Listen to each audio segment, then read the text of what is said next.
एक दिन की बात है, अलौकिक कर्म करने वाले भगवान श्री कृष्ण और बलराम जी रात्रि के समय वन में गोपियों के साथ विविध प्रकार के हास्य विनोद रास आदि, भगवान श्री कृष्ण निर्मल पीतांबर और बलराम जी निर्मल नीलांबर धारण किए हुए, दोनों गले में फूलों की सुंदर सुंदर माला, अंगराग, सुगंधित चंदन, सुंदर सुंदर आभूषण पहने हुए और बड़े प्रेम से आनंद से ललित स्वर में गोपियों के साथ गायन कर रहे हैं, नृत्य कर रहे हैं। अभी निशामुखम सायंकाल था, आकाश में तारे उग रहे थे, चांदनी छिटक रही थी, बेला के सुंदर गंध से मतवाले होकर भौरे इधर उधर गान कर रहे थे। जलाशय में खिली हुई कुमुदनी की सुगंध लेकर वायु मंद मंद चल रही थी। उस समय उनका सम्मान करते हुए भगवान श्री कृष्ण और बलराम जी ने एक साथ मिलकर राग आलापा, राग का आरोह अवरोह, स्वरों के चढ़ाव उतार बहुत ही मनोरम, जगत के समस्त प्राणियों के मन और कानों को आनंद से भर देने वाला गान था।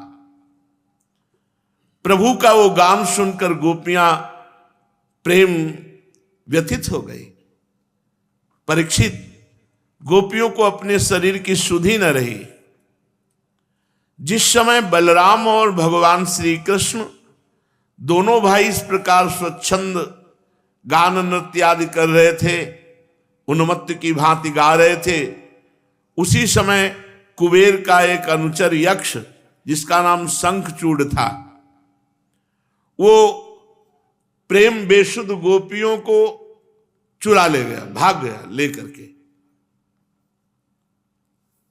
जिनके एकमात्र स्वामी भगवान श्री कृष्ण हैं, अब उन गोपियों को सुध आई तो देखा ये यक्ष लिए जा रहा है, तो भगवान को पुकारा। ध्येय मापति, जिनका ध्यान चरणों का करने मात्र से आपदा का नाश निश्चित है। उसी समय श्री कृष्ण और बलराम जी दौड़ पड़े और कहा डरना मत। अभयवाणी कहते हुए बलराम जी ने एक साल का वृक्ष उखाड़ा और उस यक्ष के पास पहुंचा।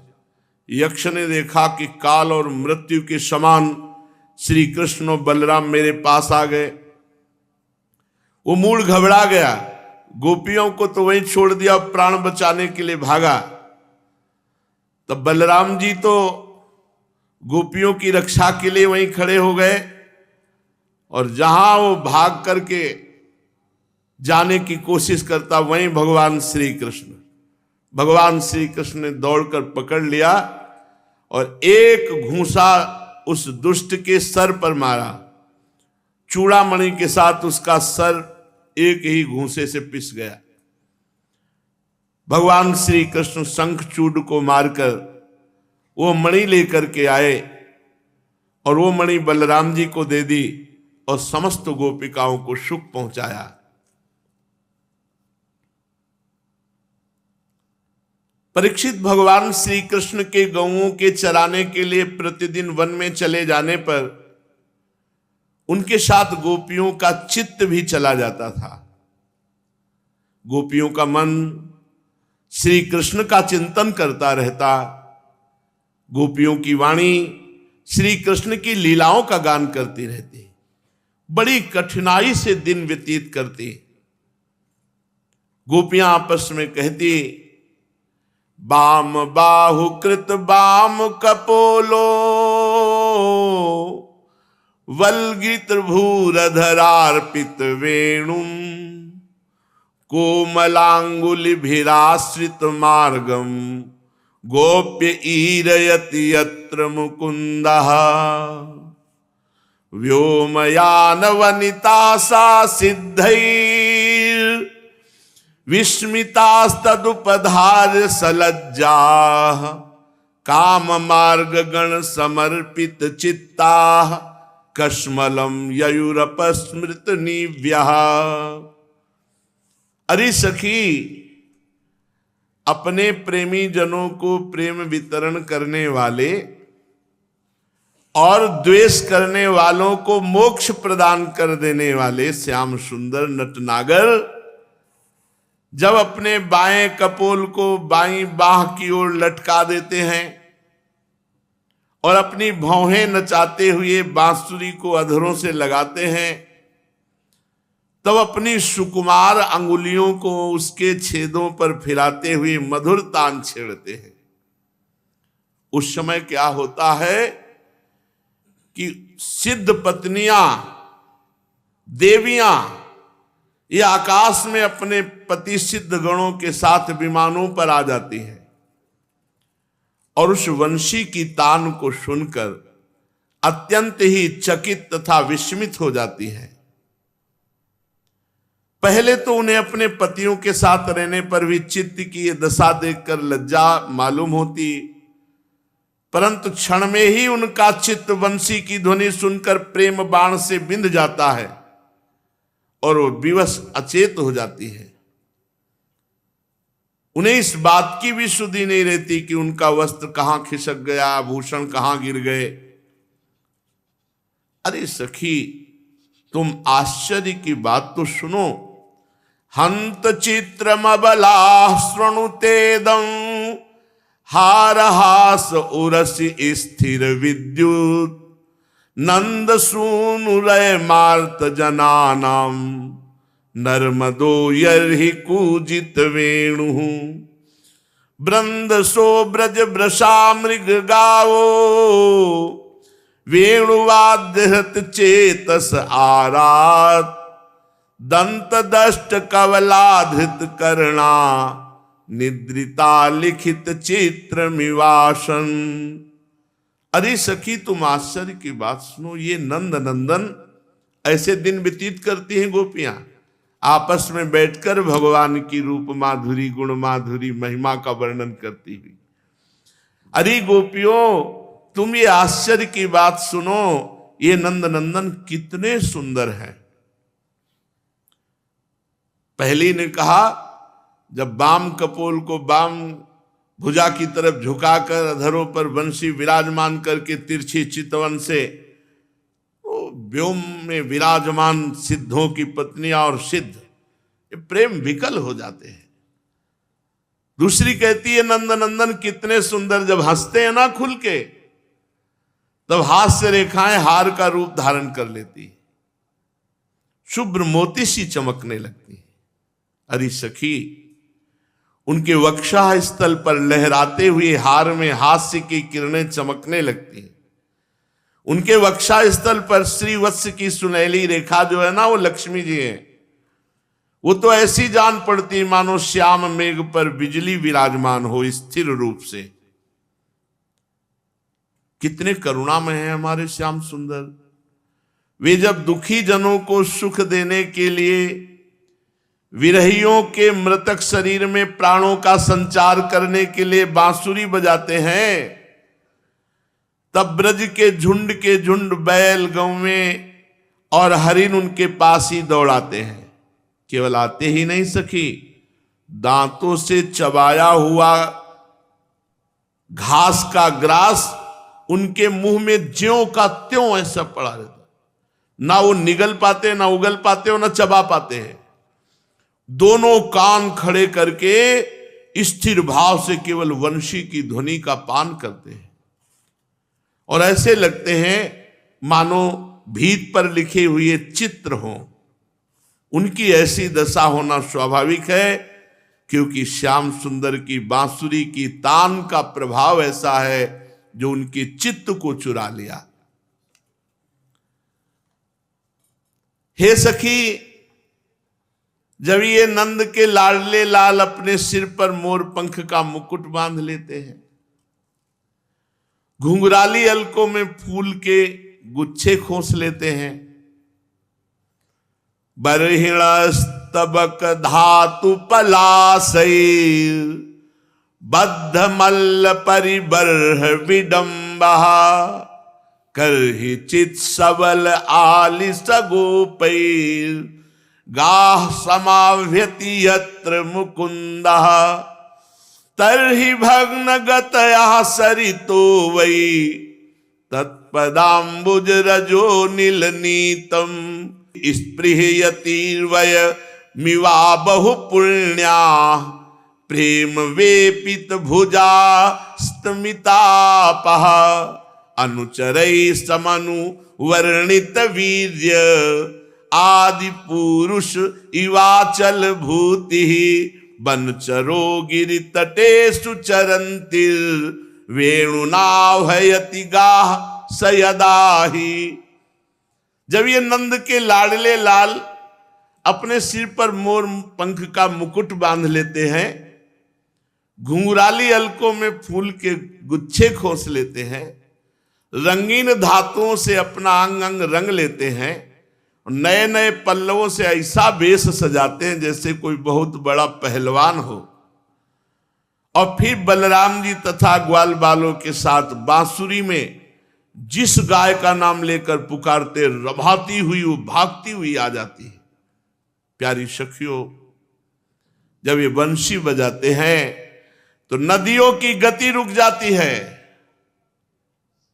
वे श्याम सुंदर की बांसुरी सुनने के लिए प्रवाह रुक जाता है। वे चाहती हैं कि वायु उड़ाकर प्रीतम श्याम सुंदर के चरणों की धूल हमारे पास पहुंचा दे और उसे पाकर हम निहाल हो जाएं। सखियों, जैसे नंद नंदन श्री कृष्ण का आलिंगन करते समय हमारी भुजा कांप जाती है, जड़ता रूप संचारी भाव का उदय हो जाता है और हम अपने हाथों को हिला भी नहीं पाती, वैसे ही वे भी प्रेम के कारण कांपने लगती हैं। 2-4 बार अपनी तरंग रूप भुजाओं को कांपते कांपते उठाती तो अवश्य हैं, परंतु फिर विवश होकर स्थिर हो जाती हैं, प्रेमावेश से स्तंभित हो जाती है। अरिवीर जैसे देवता लोग अनंत और अचिंत्य ऐश्वर्यों के स्वामी भगवान नारायण की शक्तियों का गान करते हैं, वैसे ही ग्वाल बाल अनंत सुंदर नटनागर भगवान श्री कृष्ण की लीलाओं का गान करते रहते हैं। वे अचिंत्य ऐश्वर्य संपन्न श्री कृष्ण जब श्री वृंदावन में विहार करते रहते हैं, बांसुरी बजाते हैं, तो गिरिराज गोवर्धन की तराई में चरती हुई गौओं को जब बांसुरी की ध्वनि सुनाई पड़ती तो दौड़कर सब उनके समीप आ जाती है। बनलतास्तरव आत्मनि विष्णुम व्यंजयन्त इव पुष्प फलाढ्याः प्रणत भार विटपा मधुधारा प्रेम हृष्ट तनवः ससृजुः स्म दर्शनीय तिलको बनमाला दिव्य गंध तुलसी मधुमत्तैः अलिकुलैः रलघु गीतमभीष्ट माद्रियन् यर्हि संधित वेणुः सरसि सारस हंस विहंगास चारु गीत हृत चेतस एत्य हरिमुपासत ते यत चित्ता हंत मीलित दृशो धृत मौना। अरे सखी, जितनी भी वस्तुएं संसार में या उसके बाहर देखने योग्य हैं, उन सबसे सुंदर, सबसे मधुर, सबके शिरोमणि है ये हमारे मनमोहन। देखो, उनके सांवले ललाट पर जब केसर मिश्रित चंदन, एक और कितनी फपती, देखते रह जाओ। गले में घुटनों तक लटकती हुई बनमाला, उसमें पिरोई हुई तुलसी की दिव्य गंध, और गंध से मधुर मधुर मधु से मतवाले होकर झुंड के झुंड भौरे कैसा गुंजार कर रहे। देखो कितने सुंदर है, मानो गोपी के सामने भगवान श्री कृष्ण का रूप प्रकाशित है। अरे सखी, हमारे नटनागर श्याम सुंदर भंवरों की उस गुनगुनाहट का आदर करते हैं। देखो ना, तभी तो उन्हीं के स्वर में स्वर मिलाकर अपनी बांसुरी बजा रहे हैं। उस समय सखी, मुनिजन मोहन संगीत को सुनकर सरोवर में रहने वाले सारस हंस आदि पक्षियों का भी चित्त उनके हाथ से निकल जाता है। वो भी विवश होकर प्यारे श्याम सुंदर के पास आ बैठते हैं, आंखें मूंद लेते हैं, चुपचाप चित्त एकाग्र करके मानो भगवान की आराधना कर रहे हैं, मानो कोई विहंगम वृत्ति के रसिक परमहंस ही हो। भला कहो तो ये कितने आश्चर्य की बात है।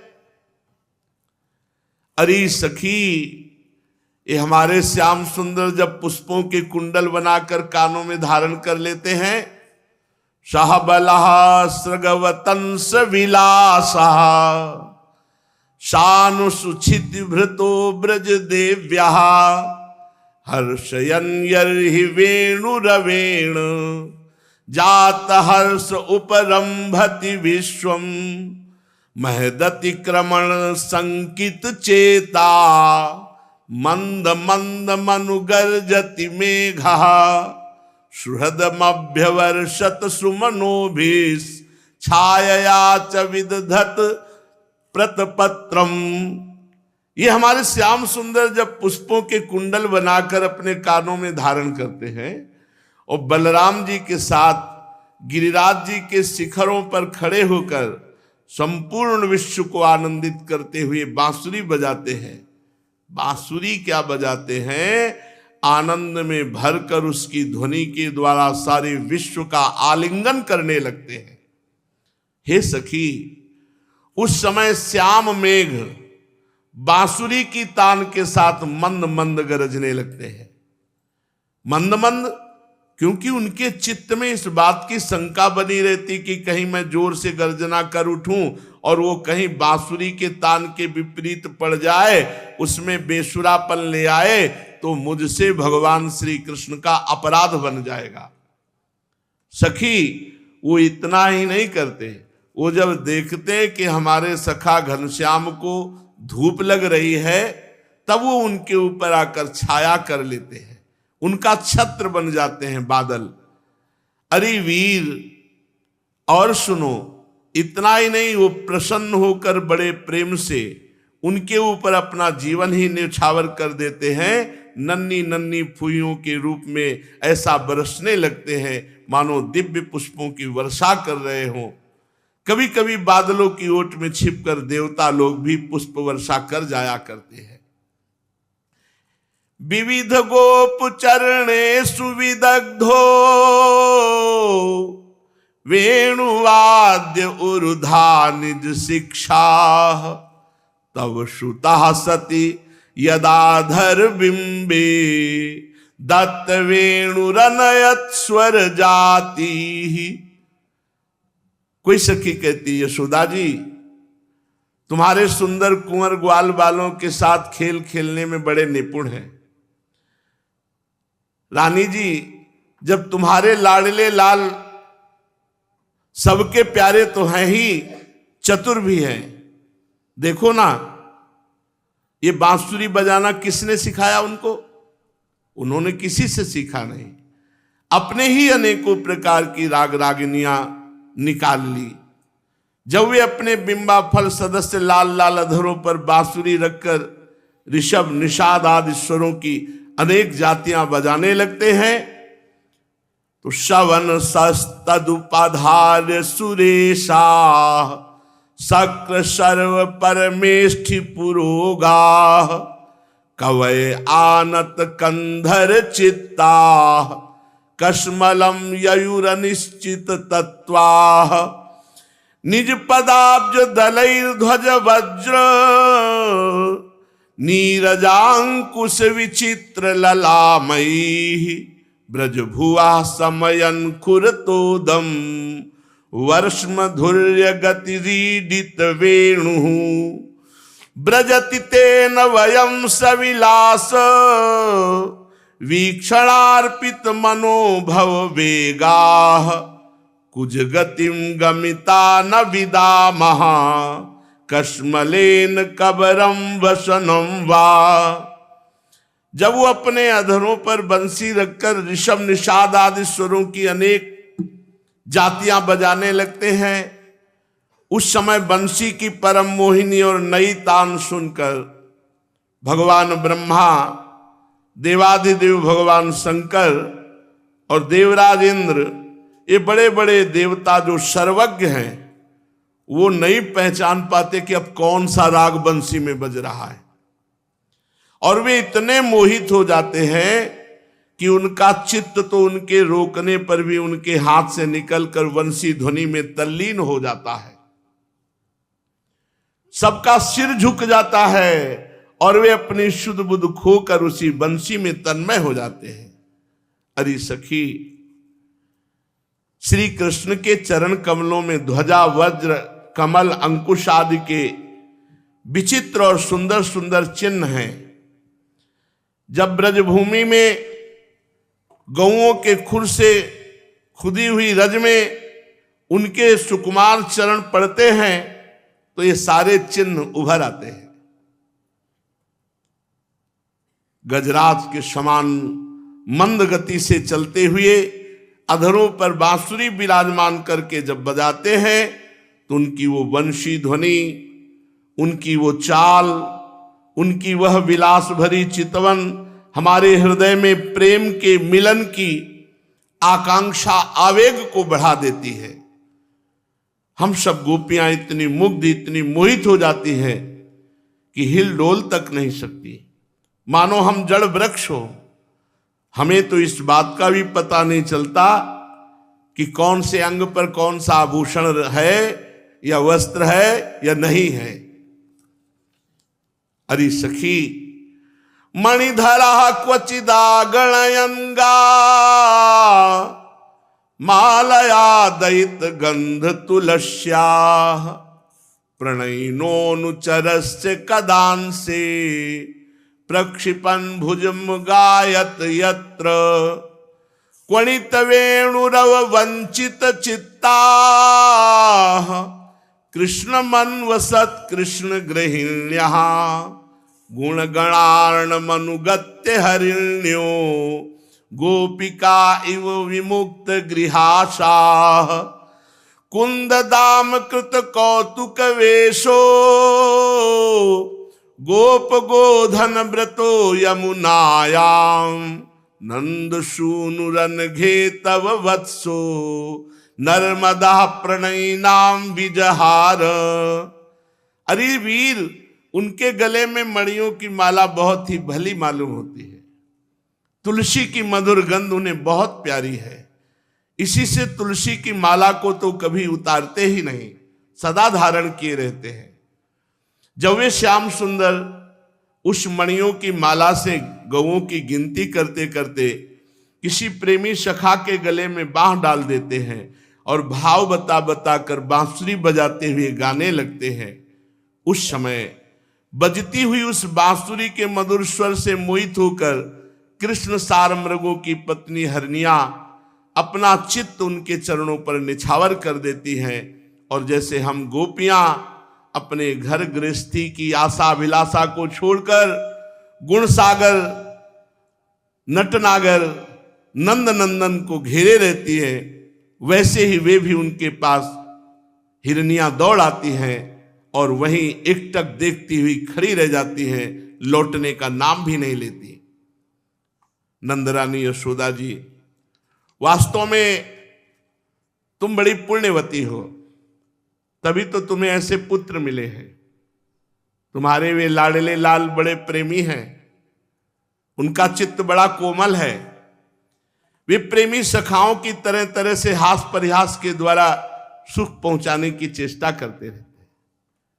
जब वो कुंदकली का हार पहनकर अपने को विचित्र वेश में सजा लेते हैं और ग्वाल बाल तथा गौओं के साथ यमुना जी के तट पर खेलने लगते हैं, तो मंद वायु रूपवात्यनुकूलम मानयन मलयजस्पर्शेन वंदिनस्तमुपदेव गणाये वाद्य गीत बलिभिः परिबभ्रुः वत्सलो ब्रज गवाम यद गध्रो वन्द्यमान चरणः पथिवृद्धैः कृष्ण गोधनमुपोह दिनान्ते गीत वेणुरनुगेडित कीर्ति उत्सवम श्रम रुचापि दृशीना मुन्नयन खुर रजस्फुरितस्रक दित्सयति सुहृदाशिष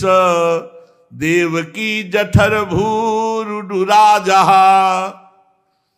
जिस समय यमुना के पावन तट पर अपने सखाओं के साथ खेलने लगते हैं तो उस समय मलयज चंदन के समान शीतल सुगंधित स्पर्श से मंद मंद अनुकूल बहकर वायु तुम्हारे लाला की सेवा करती है।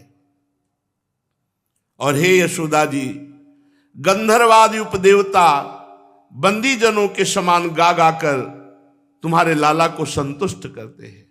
अनेकों प्रकार की भेंट देते हुए सब ओर से घेर कर उनकी सेवा करते हैं।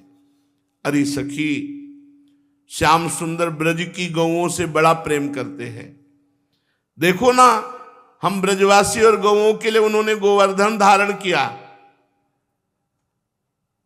अब तो वो गौएं लौटा कर आते होंगे। देखो सायंकाल हो चला है, तब इतनी देर क्यों हो गई सखी? अरे रास्ते में बड़े बड़े ब्रह्मादि वयोवृद्ध शंकर आदि ज्ञान वृद्ध उनके चरणों की वंदना जो करने लगते हैं, अब गौओं के पीछे पीछे बांसुरी बजाते हुए वे आते ही होंगे। ग्वाल बाल उनकी कीर्ति का गान कर रहे होंगे। देखो देखो ना, वो आ रहे हैं। गौओं के खुरों से उड़ उड़कर बहुत सी धूल बनमाला पे पड़ गई। वे दिन भर जंगलों में घूमते घूमते थक गए हैं। देखो कितनी सुंदर शोभा है। हमारी आंखों को कितना सुख मिल रहा है, कितना आनंद दे रहे हैं। ये यशोदा जी की कोख से प्रकट हुए सबको आह्लादित करने वाले चंद्रमा हम प्रेमी जनों की भलाई के लिए, हमारी आशा अभिलाषाओं को पूर्ण करने के लिए हमारे पास आ रहे हैं। मद विघूर्णित लोचन ईशन मानदः स्वसुहृदां वनमाली बदर पांडुवदनो मृदुगंडम मंडयन कनक कुंडल लक्ष्म्या यदुपति द्विरद राज विहारो यामिनी पतिरिवैष दिनांते मुदित वक्त्र उपयाति दुरंतम मोचयन ब्रज गवाम दिन तापम। सखी देखो कैसा सौंदर्य है। मद भरी आंखें चढ़ी हुई, कुछ कुछ लालिमा लिए हुए प्रभु श्री कृष्ण की आंखें कैसी भली जान पड़ती। गले में बनमाला लहरा रही, सोने के कुंडलों की कांति से अपने कोमल कपोलों को अलंकृत कर रहे हैं। श्री मुखारविंद पर अध पके बेर के समान कुछ पीलापन जान पड़ता है, क्योंकि धूल जम गई। रोम रोम से विशेष प्रकार से मुख कमल प्रसन्नता फूट रही। देखो देखो, अब वे अपने सखा ग्वाल बालों को सम्मान करके उन्हें विदा कर रहे हैं। देखो देखो सखी, ब्रज विभूषण श्री कृष्ण गजरात के समान मद भरी चाल से इस संध्या वेला में हमारी ओर आ रहे हैं। अब ब्रज में रहने वाली गौओं का, हम ब्रज गोपियों का दिन भर का असह विरह ताप बिटाने के लिए उदित होने वाले चंद्रमा की भांति ये हमारे प्यारे श्री कृष्ण श्याम सुंदर हमारे समीप आ रहे हैं। परीक्षित, बड़भाग्नि गोपियों का ऐसे समय जाता, ऐसे उनका मन श्री कृष्ण में लगा रहता। वे श्री कृष्णमय हो गई थी। जब भगवान श्री कृष्ण दिन में गौओं को चराने के लिए वन में चले जाते, तब वे उन्हीं का चिंतन करती रहती और अपनी अपनी सखियों के साथ अलग अलग उन्हीं की लीलाओं का गान करके उसमें रम जाती। इस प्रकार उनके दिन बीतते। आगे अरिष्टासुर का उद्धार और कंस का दिखाई देता है पक्ष लिए हुए, लेकिन है श्री कृष्ण पक्ष में ही। कंस के द्वारा से अक्रूर जी का ब्रज में भेजा जाना और भगवान को मथुरा, वात्सल्य, सख्य और माधुर्य, यही तक। अब आगे भारी ऐश्वर्य का खेल है। जैसे यहाँ ब्रज में ऐश्वर्य छुपा हुआ है, ऐसे ही मथुरा और द्वारिका में माधुर्य छुपा हुआ है। वहां तो ऐश्वर्य ईश्वरी की ही प्रधानता का वर्णन है। और बात से लगेगा अब चर्चा होगी कि प्रभु मथुरा में ऐसा बोले, प्रभु द्वारिका में, अभी तक घर की बात हो रही थी। तो ये हम बता देते हैं, ये जो प्रभु आए थे ना देवकी नंदन, यही गए हैं अपने, ब्रजेश नंदन नहीं गए। पक्की लिखित बात कह रहा हूं, ये केवल भावात्मक बात नहीं है। ये ग्रंथ में लिखित श्री राधा माधव ग्रंथ में, राधा माधव चिंतन ग्रंथ में भाई जी ने उसको बहुत सिद्धांत और श्लोकों से दिखाया, ग्रंथों से एकत्रित करके, कि नंद बाबा के यहाँ ब्रज के जो अधीश्वर प्रभु हैं वो कभी यहां से नहीं गए। और आप मानो ब्रज में दो अवतार हुए, एक मथुरा में अवतार हुआ था और एक बाबा के यहाँ हुआ था। तभी हमारे महाप्रभु कह रहे हैं कि हमारे लाल जो प्रगटे हैं, चलो भाई आनंद आज नंद के द्वार, दास अनन्य भजन रस कारण। अनन्य भजन रस का जो स्वरूप है वो लाल जो प्रिया जो हमारी जो है वही प्रकट हो रहे हैं। अब देखो, जब लाडली जो प्रकट होती तो कहते चलो वृषभान गोप के द्वार, जन्म लियो मोहन इत श्यामा। और जब अभी आगे आप प्रसंग में देखेंगे, अक्रूर जी को दुभुज मुरली मनोहर के दर्शन नहीं हुए, शेष पर शयन करने वाले अनंत महिमाशाली भगवान के दर्शन हुए। फिर आंख खोल के देखा जल के बाहर तो श्री कृष्ण बलराम, जल के नीचे तो वही बलराम जी, शेष जी और भगवान सैया पर शयन कर रहे। माधुर्य का ये जो क्षेत्र है, वृंदावनम परित्यज्य पादमेकम न गच्छति, हमारे प्रभु नहीं गए, वो हैं। जो प्रभु आए थे देवकी नंदन वही मथुरा गए और वही द्वारिका लीला करके अंतर ध्यान की लीला की। हमारे प्रभु यहीं विराजमान है। शेष चर्चा आगे। श्री राधा वल्लभ लाल की।